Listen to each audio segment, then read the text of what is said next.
नमस्कार। आचार्य गोकुल प्रसाद त्रिपाठी का यह जन्म शताब्दी वर्ष है और उनके व्यक्तित्व और कृतित्व पर चर्चा के क्रम में दो व्याख्यानों में उनकी दो संस्कृत कविताओं पर चर्चा की गई। आज के व्याख्यान में उनकी उर्दू शायरी पर हम चर्चा करेंगे। आचार्य गोकुल प्रसाद त्रिपाठी 4 भाषाओं में काव्य रचना, जिसमें कविता, कहानी, ललित निबंध आदि सम्मिलित हैं, करते रहे। हिंदी, उर्दू, संस्कृत और मालवी 3 भाषाओं में वो वैचारिक लेखन, शास्त्रीय लेखन करते रहे। हिंदी, संस्कृत और अंग्रेजी। उर्दू में उन्होंने कई तरह की कविताएं लिखी, नज़में लिखी, गज़ल भी उन्होंने लिखी, शेर उन्होंने बड़ी संख्या में लिखे। उनकी अधिकांश उर्दू की रचनाएं प्राप्त नहीं होती और जो उनकी रचनाएं प्राप्त हो सकी उसमें लगभग 380 शेर, जिनको हमने कलाम गोकुल नाम से सारस्वत साधना के आयाम, जो उनकी स्मृति में ग्रंथ प्रकाशित हुआ, उसके 4थे खंड में सम्मिलित किया। ये कलाम गोकुल के अंतर्गत अलग अलग शेर हैं, अलग अलग विषयों पर, और फारसी की पारिभाषिक शब्दावली में इस काव्य विधा को बैत कहते हैं। संस्कृत के पंडित पिछली कई शताब्दियों से फारसी के अध्ययन की भी परंपरा उनके बीच रही। कम से कम 12वीं शताब्दी से या उसके भी पहले से जो अरब के देशों की भाषाएं हैं, उनका अभ्यास करने की परंपरा संस्कृत के विद्वानों में, पंडितों में पिछले 1000 साल से रही है, ऐसा हम कह सकते हैं। शुक्राचार्य ने अपनी शुक्र नीति में, जो कि 9वीं शताब्दी का ग्रंथ है, उसमें गुरुकुलों में पढ़ाई जाने वाली विद्याओं का नाम बताया है। 32 विद्याएं उन्होंने गिनाई हैं।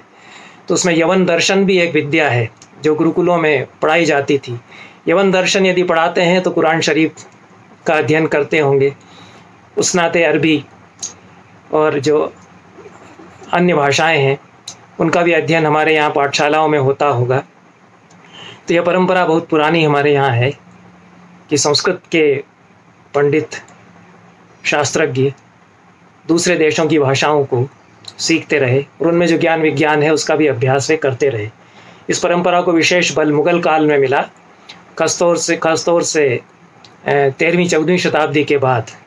और फारसी का अभ्यास संस्कृत के कई पंडित करने लग गए और उसके लिए संस्कृत फारसी कोश बनाए गए। पारसिक पद प्रकाश नाम से कोश बनाया गया अकबर के समय, और भी इस तरह के कई कोश बनाए गए। तो संस्कृत और फारसी एक साथ गलबाही करते हुए चल रही हैं और फारसी के ग्रंथों का संस्कृत में अनुवाद हुआ। बहुत सारे फारसी के ग्रंथों का, कथा साहित्य का संस्कृत में अनुवाद हुआ। संस्कृत के रामायण, महाभारत का, अथर्ववेद का अकबर के समय फारसी में अनुवाद हुआ। तो यह एक परस्पर संपर्क की परंपरा थी, जिससे कि एशियाई संस्कृति की जो एकता है उसकी तस्वीर उभर रही थी। इस तस्वीर को बहुत धुंधला कर दिया और इसको लगभग समाप्त कर दिया, इस सांस्कृतिक ऐक्य की परंपरा को, जब ब्रिटिश शासन आया। उनकी विभाजनकारी नीति, उनकी जो दोगली चाल थी, उन्होंने हमारी शिक्षा पद्धति को, जो हमारी शिक्षा पद्धति जिसमें कि पाठशालाओं में नए विषय निरंतर समाविष्ट किए जा रहे थे। जैसा कि हम देखते हैं कि 4 विद्याएं थीं, वो 14 विद्याएं होती हैं, 18 विद्याएं होती हैं। फिर शुक्राचार्य में 9वीं शताब्दी में आकर के 32 विद्याएं हो जाती हैं, जिनमें कि यवन दर्शन भी शामिल हो जाता है। तो हमारी जो पाठशालाएं, गुरुकुल थे, उनमें नए विषय, और यदि बाहर के देशों में कुछ नवीन चिंतन हो रहा है, उनकी भाषाओं को सीख करके उसको भी शामिल करने की प्रवृत्ति बराबर रही। अंग्रेज़ों ने जो बांटा हमारी शिक्षा पद्धति को, उन्होंने मदरसे अलग कर दिए जिसमें कि उर्दू फारसी की शिक्षा दी जाए। संस्कृत पाठशालाएं अलग कर दी। संस्कृत पाठशालाओं में नए विषय सम्मिलित नहीं हुए, उन्होंने जो शिक्षा पद्धति बनाई। तो पाठशालाएं जो अपने आप को निरंतर नया करती रहती थी, उसकी प्रक्रिया को उन्होंने तोड़ दिया और एक हमारे पूरी शिक्षा को उन्होंने बहुत सीमित करके उसके सहज प्रवाह को रोक दिया, तो उससे गंदगी फैलती गई हमारी शिक्षा पद्धति में। उसी को पालने पोसने का काम जो आज़ादी के बाद जितनी भी सरकारें आई उन्होंने किया, तो उससे समाज में एक विश्ववल्लरी जो रोप करके गए थे अंग्रेज लोग, उपनिवेशवादी नीति के तहत हमको तोड़ने की जो नीति थी, और जो एक सहज सांस्कृतिक ऐक्य विकसित हो रहा था हमारे समाज में, उसको नष्ट करके अपनी दुष्टता के कारण जो बीज वो बो गए थे उसको अंकुरित करने में, उसको बढ़ाने में आज़ादी के बाद सभी सरकारों ने योग दिया हमारी शिक्षा नीति में, और उसी का परिणाम हम भोग रहे हैं कि देश किस रसातल में इस समय जा रहा है।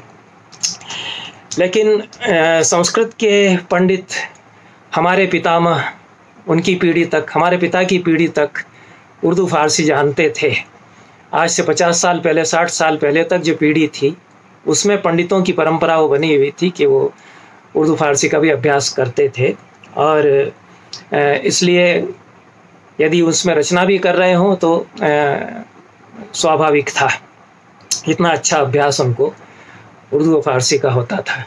और विशेष रूप से उर्दू का प्रचलन बाद में इसलिए भी बढ़ा कि वो हमारे देश की भाषा थी, बाहर से तो आई नहीं थी। फारसी तो फिर भी हम कह सकते हैं कि उसको बाहर से लाया गया, तुर्की, फारसी, अरबी भाषाएं जो बाहर से लोग आए अरब देशों से, तुर्किस्तान से, वो अपने साथ लेकर के आए। लेकिन उर्दू तो यहीं की ज़मीन पर फली फूली है, और उसमें हमारी ज़मीन की सुगंध है, उसमें फ़ारसी की जो रवानी है वह है, फ़ारसी का परिष्कार उसमें है, उसमें जो तहजीब है, शिष्टता है फ़ारसी की, वह तो है। लेकिन यहाँ की जो लोक भाषाओं की सुगंध है, क्योंकि वह उसी तरह से जन्म ही उसका हुआ था कि हिंदू मुसलमान जो सिपाही साथ साथ रहते थे, उनको एक ऐसी भाषा चाहिए थी जिसमें कि आपस में बातचीत कर सकें।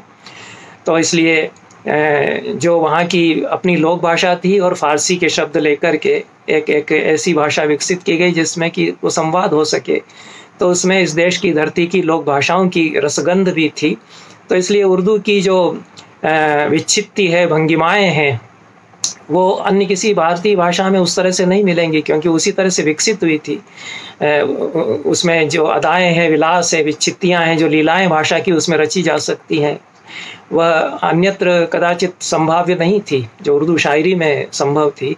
इसलिए एक अनोखा साहित्य उसमें रचा गया। उसने आकर्षित किया यदि हमारे कवियों को, संस्कृत के पंडितों को, संस्कृत के कवियों को, कि उन्होंने गज़ल भी लिखी संस्कृत में, उर्दू की अनेक विधाओं को उन्होंने अपनाया और उर्दू शायरी से जुड़े। तो एक स्वाभाविक प्रक्रिया थी। और आचार्य गोकुल प्रसाद त्रिपाठी एक संस्कृत के पंडित होने के नाते और उस परंपरा में चूँकि वो रमे हुए थे, इसलिए उन्होंने उर्दू में कविता लिखी, है स्वाभाविक है। उनकी लंबी कविताएं, नज़में तो नहीं हमको मिली, लेकिन उनके जो अनेक शेर हैं 370 से ज़्यादा, वो हमारे सामने हैं। उसमें एक एक शेर बहुत वेधक है, मार्मिक बात उसमें कही गई है, कहीं कहीं फप्तियाँ भी हैं, छोटी छोटी बातें कही गई हैं, जीवन के सत्य उनमें उगाड़े गए हैं। जो बिहारी के दोहों के बारे में कहा जाता है कि सतसैया के दोहरे जो नावक के तीर, देखन में छोटे लगें घाव करें गंभीर।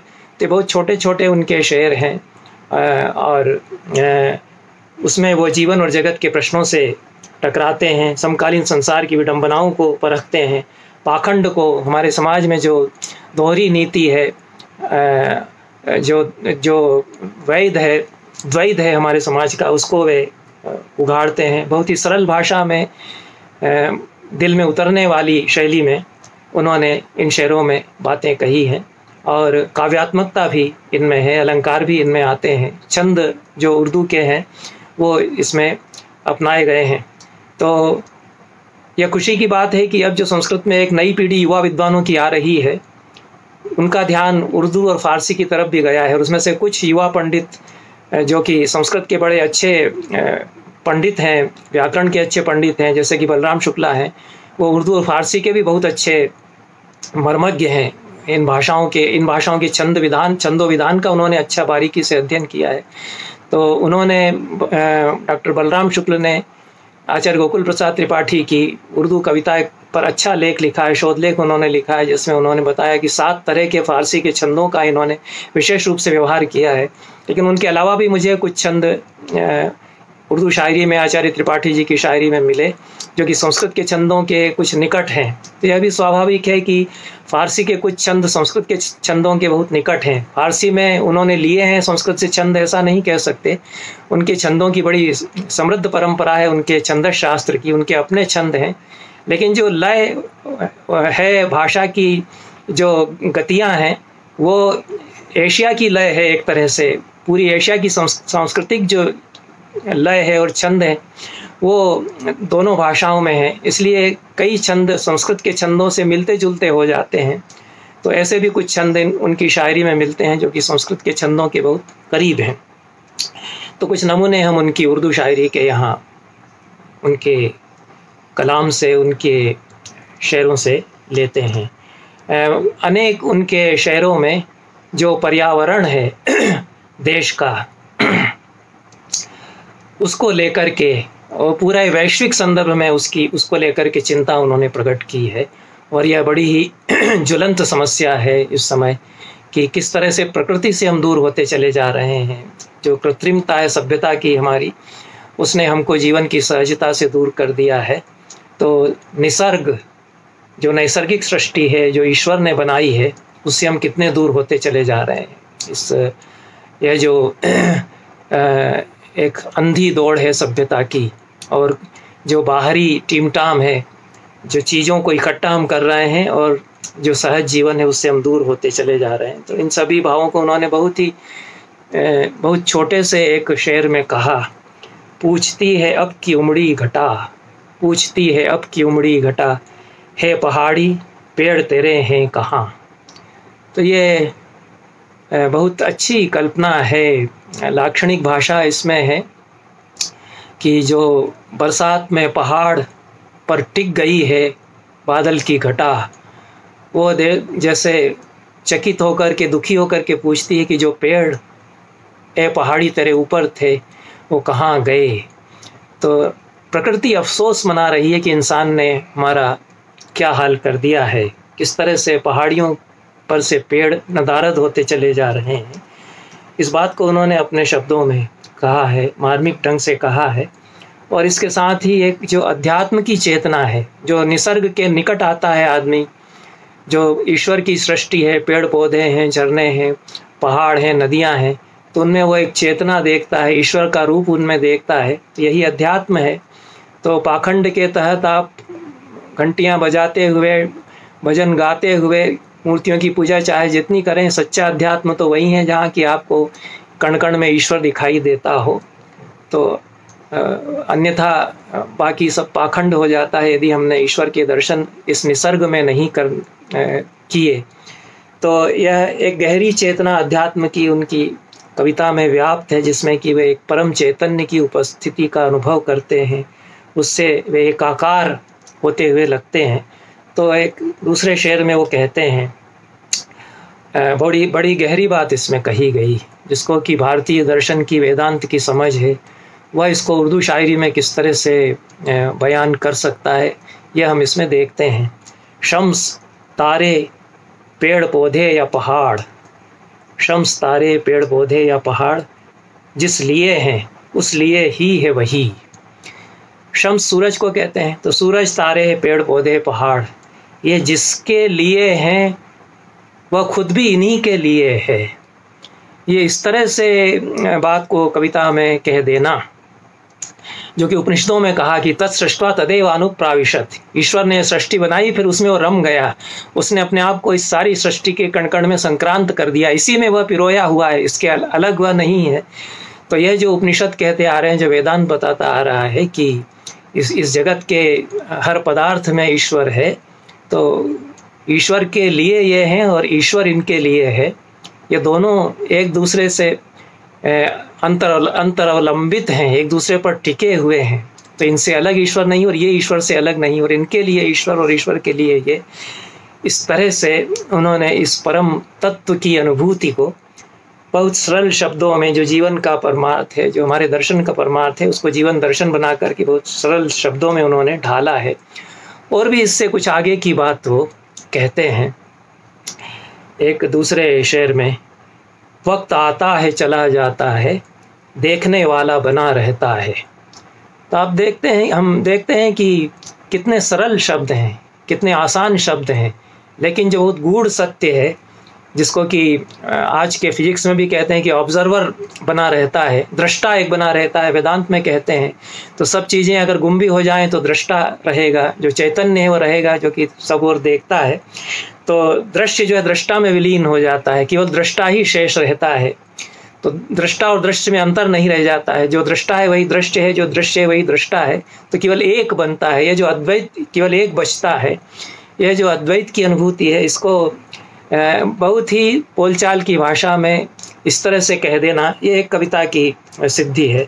तो इस तरह के दार्शनिक सत्य को प्रकट करने वाले, जीवन की गहन अनुभूतियों को प्रकट करने वाले और अध्यात्म की अनुभूतियों को प्रकट करने वाले उनके कुछ शेर हैं। अनेक शेरों में उन्होंने अपने समय की विडंबनाओं को व्यक्त किया है, जो तलखी के साथ उन्होंने बहुत सारी बातें इनमें कही हैं। फप्तियाँ भी उन्होंने कसी हैं, लोगों का जो दोहरी ज़िंदगी है, पाखंड है, उसकी उन्होंने मखौल अनेक शेरों में उड़ाई है। तो ये जो हमारे समय की बड़ी विडंबना है कि सूचनाओं का अंबार लगा हुआ है, जिसमें कि ज्ञान खो गया है। तो जानकारियाँ परोसी जाती हैं। हमारी जो सारी शिक्षा प्रणाली है वह भी इसी पर अवलंबित हो गई है कि कितनी जानकारियाँ हैं, कितना आप रटते हैं तथ्यों को, और जो तत्व की बात है वह पकड़ में आती ही नहीं है। तो जनरल नॉलेज के नाम पर जो कुछ अंबार एक लगाया जा रहा है, एक व्यर्थ की जानकारियों का, कि जिनसे जीवन नहीं बनता, जिनसे जीवन नहीं संवरता, तो यह विडंबना हमारे समय की है। उसको वो कहते हैं, सूचना या जानकारी ज्ञान हो सकती नहीं, तैरने पर जानकारी तैरना होती नहीं। तो तैरने के बारे में सारा शास्त्र कोई समझ ले और उस पर किताब लिख दे और उस पर जानकारियाँ इकट्ठी कर लें, इससे तो तैराक नहीं हो सकता जब तक कि पानी में कूदेगा नहीं और खुद डूब करके फिर उबरने का अभ्यास नहीं करेगा। तो ज़िंदगी के सागर में जो लोग नहीं डूबे, उसके किनारे बैठे रहकर उसके बारे में जानकारियाँ इकट्ठी करते रह गए, उनके लिए ये कहा है। बहुत सारे शहरों में वे बिंब खड़े करते हैं, इमेजरी खड़ी करते हैं, और बिंब विधान या उपमाएं वे वेदांत से कहीं लेकर के आते हैं। जीवन की गहरी अनुभूतियों से उनकी उपमाएं उपजती हैं। तो सर्दी का समय है, कोहरा है, उसका एक दृश्य उन्होंने अंकित किया। आज कोहरे से ढके हैं यो जमी और आसमां, आज कोहरे से ढके हैं यो जमी और आसमां, अक्ल पर इंसान के माया का पर्दा जो पड़ा। तो यह उपमा दी गई है, और जो वेदांत में रमा हुआ है, ऐसे शायर की कलम से ये उपमा आ सकती है। कई तरह के प्रयोग उन्होंने अपनी कविताओं में किए। हमने चर्चा की कि वाल्मीकि ने अमूर्त उपमाओं का प्रयोग किया है। जो सीता है उसके लिए उन्होंने श्रद्धा से और विद्या से, इन अमूर्त भावनाओं से उन्होंने उपमाएं दी हैं। आचार्य त्रिपाठी ने इसको उलट दिया है, उन्होंने अमूर्त के लिए मूर्त उपमाएं कई बार अपने शेरों में खड़ी कर दी हैं। तो यह बड़ी दिलचस्प एक तरह से प्रयोग की पद्धति उपमा के क्षेत्र में उनकी है कि अमूर्त उपमेय के लिए मूर्त उपमान में ले आते हैं, उलट देते हैं। बड़े कवियों की जो पद्धति रही है उसको। तो एक शेर में वो कहते हैं, नम हुई माचिस नहीं जलती कभी, नम हुई माचिस नहीं जलती कभी, वासना में साधना चलती नहीं। तो यह वासना से रंगी हुई जो अध्यात्म की साधना है वो आगे नहीं बढ़ सकती है। तो यह उपमेय के बारे में, प्रस्तुत के बारे में कथन है। उसके लिए उन्होंने मूर्त उपमान वो लेकर के आते हैं। जिस तरह से सील जाती है माचिस, तो उस पर चाहे जितनी बार काड़ी हम रगड़ते रहें उसमें लपट नहीं पैदा होगी। ये बहुत ही सहज जीवन से उन्होंने उपमान लिया है। उस समय के जीवन का है, क्योंकि बाद में तो माचिसें भी धीरे धीरे गायब हो गई। जब चूल्हे जलाए जाते थे, लालटेन जलाई जाती थी, चिमनी जलाई जाती थी, तो घरों में माचिस बहुत ज़रूरी चीज़ थी। जब माचिस भी नहीं थी तो चूल्हे में, राख में कोयले की चिंगारियाँ दबा दी जाती थी, उन्हीं से फूंक फूंक करके आग पैदा करती थी हमारी गृहिणियाँ। तो उसके बाद माचिस आई, माचिस जब आ गई तो घर में बहुत सामान्य चीज़ हो गई।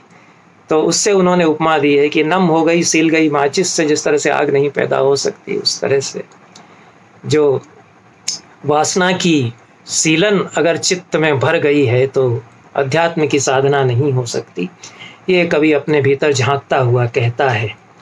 तो निदर्शन अलंकार वे कई बार बनाते हैं इसी तरह से। दो अलग अलग वाक्यों का संबंध यदि उपमा की परिकल्पना से जुड़ जाता है तो निदर्शन अलंकार हो जाता है। और वे जो इस तरह के साधर्म्य मूलक अलंकारों का प्रयोग करते हैं, तजवीज़ करते हैं समान चीज़ों के बीच में उनकी समानता की, तो बहुत ही रोज़मर्रा की चीज़ों से वो चीज़ें ले करके आते हैं, उपमान इकट्ठे करके लाते हैं।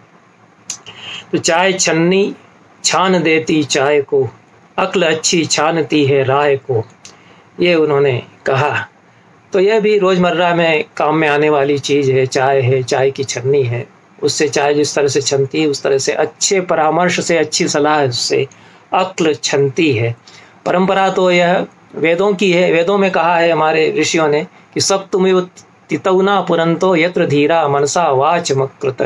जिस तरह से चलनी से सत्तू छाना जाता है और चलनी से छान करके उसे साफ़ किया जाता है, उसके पोंतरे निकाल दिए जाते हैं, उसके कंकड़ निकाल दिए जाते हैं, उस तरह से धीर लोगों ने, मनस्वी लोगों ने, बुद्धिमान लोगों ने अपनी वाणी को छाना, ऐसा वेदों में कहा गया। तो उसी की तर्ज पर उस तरह की एक उपमा यहाँ वो लेकर के आते हैं। और भी सुंदर ढंग से उन्होंने दृष्टांत का प्रयोग अच्छा किया है इस शेर में। भूल की धूल में खिलते हैं फूल सीखों के, आदमी सीखता सबक है कुछ न कुछ खो के। तो इसमें एक तो अनुप्रास की अच्छी लय बनाई गई है जो संस्कृत कविता की खूबी हुआ करती है। भूल, धूल, फूल, इनमें जो अनुप्रास है उसकी जो लय है, उसकी रवानगी से इसमें छंद में अच्छी एक तरह से गति पैदा की गई। तो भूल की धूल में जिस तरह से सीखों के फूल खिलते हैं, भूल करके ही आदमी सीखता है, यह तो कॉमन बात है, सभी इसको कहते हैं बुजुर्ग लोग। लेकिन यह जो लक्षणा का प्रयोग कर दिया है कि सच्ची सीख के फूल उसमें खिलते हैं, जो भूल करता है उसकी भूलों के भीतर से ही शिक्षा के फूल खिलते हैं। तो यह रूपक और लक्षणा का प्रयोग करते हुए अच्छी सदी हुई भाषा में उस बात को कहा कि आदमी जो है कुछ खोकर के ही सबक लेता है। तो यह जो संस्कृत के पंडितों की खूबी होती है कि वो परिभाषित करते हैं, डिफाइंड कर देते हैं, जो चीज़ें हैं उनको, जो अवधारणाएं हैं उनको वे परिभाषित करते हैं। तो एक शेर में उन्होंने संस्कृति को परिभाषित किया है, कल्चर क्या है ये बताया है, और उतनी ही सरल भाषा में जो खूबी है उनके उर्दू के शेरों की। तो संस्कृति को परिभाषित करने में तो बहुत जटिल शास्त्रीय शब्दावली पंडित लोग लगा देंगे, लेकिन यह अपनी कविता में जब परिभाषित करते हैं शायरी के द्वारा तो कहते हैं वे सभी काम कहाते कल्चर, जिंदगी जिनसे संवर जाती है। ये बहुत ही इतनी सरल परिभाषा कल्चर की और उतनी ही सटीक अच्छी परिभाषा मुश्किल से मिलेगी कि जिससे आदमी की ज़िंदगी संवर जाती है, वही कल्चर है। कल्चर का अर्थ ही यही होता है, संवारना, परिष्कृत करना, संस्कार देना, यही संस्कृति है। तो ज़िंदगी, समाज की ज़िंदगी जिनसे संवर जाती हो, आदमी की ज़िंदगी, राष्ट्र का जीवन, वही संस्कृति है। तो इसको कविता में इस तरह से कह देना, यह सिद्धि कविता की, शायर की यहाँ मानी जा सकती है। अनेक उनके शेरों में व्यंग्य की तलखी है, तुरशी है, और बोलचाल की भाषा उसी तरह से है जो कि घरों में बोली जाने वाली भाषा है, रोज़मर्रा की भाषा है, लेकिन उसी से वे कविता की भाषा निर्मित करते हैं। तो श्लेष का भी प्रयोग वे उसी तरह से आसानी से कर जाते हैं, उसमें कोई आयास, अलग से प्रयास नहीं लगता हमको। तो कहते हैं कि लाजवंती तो कहीं मिलती कोई, बेशरम की भीड़ चारों ओर है। तो ये लाजवंती और बेशरम, इनमें श्लेष बहुत अच्छा है। लाजवंती पौधा होता है, छुई मुई उसको कहते हैं, तो उसको छूते हैं थोड़ा सा तो सिकुड़ जाती है। तो उस तरह से शर्म लिहाज समाज से हमारे गायब हो रहा है। तो लाजवंती कहीं नज़र नहीं आती। यह वो कहते हैं। और बेशर्म भी पेड़ होता है जो कि बेशर्मी से ही उगता है, बुरी तरह से बढ़ता है और खा जाता है फसल को। तो यह बेशर्म लोगों की भीड़ चारों ओर फैल गई है, उसमें लाजवंती गुम हो गई है, ऐसा कहकर के जो समाज की विडंबना है उसकी भी एक तस्वीर अंकित की गई है और श्लेष का अच्छा निर्वाह उसके द्वारा उन्होंने किया है। तो इस तरह से बहुत छोटी छोटी चीज़ों को लेकर के उपमान के रूप में जीवन दृष्टि, जीवन बोध, जीवन मूल्यों को वे व्यक्त करते हैं। है बड़ी गर्मी उमस भी खूब है, सबसे सहती वो नन्ही दूब है। ये अच्छा शेर है और बहुत प्यारी बात इसमें कही गई। जो उनका अपनी जीवन साधना थी, जितना उन्होंने सहा जीवन में, उसी को अपने व्यक्तित्व को, अपनी अनुभूति को उन्होंने प्रकट किया है, अपनी वेदना को भी उन्होंने प्रकट किया है कि बहुत झुलसाती हुई गर्मी में भी जो नन्ही सी दूब है वो बची रहती है। बड़े बड़े पेड़ सूख जाते हैं, धूप की खूबी होती है कि तेज धूप उसके ऊपर पड़ती है और वो जिंदा रहती है। धुर्वा न म्रियते कृशाप नितराम धातुर्दया दुर्बले। एच विल्सन साहब जो ऑक्सफोर्ड में प्रोफेसर थे, उन्होंने संस्कृत के पंडितों को उनके संस्कृत में पत्र का जवाब देते समय उतना ही सुंदर छंद उन्होंने बनाया। पंडितों ने उनसे गुहार की थी कि संस्कृत भाषा को मार रहा है मैकाले, जो बहेलिया आ गया वो शिकार कर रहा है संस्कृत भाषा रूपी हिरण का, बचाइए इसको। पंडितों को उम्मीद थी कि वो कुछ करेंगे, बड़े नामी गिरामी प्रोफेसर थे, यहीं सीख करके गए थे संस्कृत पंडितों से। तो विल्सन साहब ने उनका छंद पढ़ा, बहुत सुंदर छंद था, उसके जवाब में उतना ही बढ़िया छंद उन्होंने लिखा। उसमें भी उन्होंने धूप का बिंब लिया है कि धूप नहीं मरती, चाहे जितना कुल्हाड़ी कुठार उस पर चलाएं, चाहे इतनी धूप उस पर चलाई जाए। तो यह बिंब यहाँ उन्होंने भी लिया, आचार्य गोकुल प्रसाद त्रिपाठी ने। तो वो नन्ही सी धूप कितना सहन करती है, झेलती है, इसको वे कहते हैं। कुछ छंदों में उन्होंने जिस तरह से संस्कृत के से मिलते जुलते छंद फारसी के लिए, और फारसी का छंदस शास्त्र संस्कृत के छंदस शास्त्र से निकट आ जाता है कई कविताओं में, यह हम देखते हैं। तो बड़े प्रेम से आरती हैं घुमाते, नज़र तो लगी है चढ़ावे पे लेकिन। ये भुजंग प्रयात से मिलता जुलता बंद है। भुजंग प्रयात छंद में 4 यगण होते हैं, यमाता यमाता यमाता यमाता, इस तरह से उसका। और फारसी में इसको मुतकारिब मुसम्मन सालिम कहते हैं, जैसा कि मुझे बताया गया। फ़ौलुन फ़ौलुन फ़ौलुन फ़ौलुन, इस तरह से उसका बंद बनता है। तो उससे मिलते जुलते बंद उनके कुछ शेरों में आते हैं, जैसे कि यह है, इसमें भी व्यंग्य है। अगला जो शेर है इस तरह का, अगर अक्ल होती नकल तो न होती, असल गर ये होते नकल तो न करते। ये जो भुजंग प्रयात में यमाता यमाता यमाता करके 4 यगण बनाए जाते हैं, उससे मिलता जुलता यह बंद है मुतकारिब मुसम्मन सालिम का। तो उसका प्रयोग उतने ही सरल शब्दों में करते हैं। और इस तरह की शब्दावली में उन्होंने जो समाज का दोहरा जीवन है उसको बखूबी उघाड़ा है। हृदय का आराध्य तो दशशीष है, किंतु बाहर राम को नतशीष है। तो ये जो चमत्कार होता है, खेल होता है शब्दों का, शीश शीश शब्द में, तो मन में उनके दशशीष बसा हुआ है और शीश नवाते हैं बाहर राम को, राम की मूर्ति के आगे। तो यह तो आजकल हो ही रहा है और सब जगह हम यही देख रहे हैं। तो जो हो रहा है सच्चाई है, उसको इस तरह से वो बयां करते हैं। क्या मिला आपने पुतला किसी का राख किया, जबकि भीतर उसी के फेल संजो रखे हैं। ये बहुत साफ गोई से कितनी मार्मिक बात को उन्होंने उगाड़ा है कि लोग पुतला जलाते हैं, लेकिन वही पुतले उनके भीतर बसे हुए हैं जिनको कि वो बाहर जला रहे हैं। तो यह जो नंगी सच्चाई है और दोहरा जीवन है समाज का। फेल कहते हैं जो दुष्कृत्य हैं, बेकार के कार्य हैं। तो भीतर जो है वो दुष्चरितों की, बेकार के, व्यर्थ के विचारों की भीड़ लगी हुई है और बाहर आप किसी का पुतला जला रहे हैं। तो जो अनेक छंदों में, वो अनेक शेरों में वो संस्कृत के छंदों के निकट आ जाते हैं। तो कुछ छंदों में उन्होंने स्रग्विणी से मिलते जुलते बंध का भी प्रयोग किया। भूल की धूल में खिलते हैं फूल सीखों के, यह जो पहले बताया गया, तो यह उससे मिलता जुलता बंद है। फ़ाइलुन फ़ाइलुन फ़ाइलुन फ़ाइलुन बर्रे तारिक मुसम्मन सालिम। तो इस तरह के प्रयोग उन्होंने किए उर्दू शायरी में। तो अपनी विविधता में, जीवन दृष्टि में और अपनी मार्मिकता में सच्चाइयों को उघाड़ने में उनकी कविता हम कह सकते हैं कि बेजोड़ है। इन शब्दों के साथ इस बात चर्चा को यहीं समाप्त करते हैं। धन्यवाद।